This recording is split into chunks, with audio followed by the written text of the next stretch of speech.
Kako svet vidijo živali?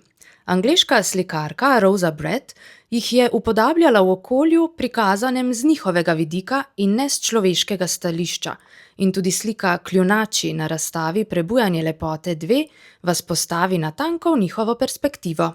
Umetnica je ustvarjala v prerafaelitski tradiciji, kar je na sliki najbolj očitno v upodobitvi razkošnega neba nežno modre barve z rumenimi ter vijoličastimi odtenki, ki vzbujajo vzdušje spokojnosti.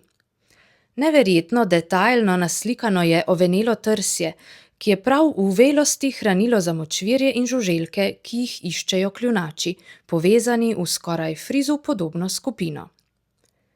Zanimiva je tudi zgodba za sliko. Rosa Brett, nadarjena umetnica, najprej ni mogla uresničiti svojega potenciala kot profesionalna slikarka. Zaradi strogih predsodkov do žensk v umetnosti je sprva celo razstavljala pod psevdonimom Rosarius, od leta 1867 pa je začela uporabljati svoje ime in 9-krat razstavljala na Kraljevi akademiji.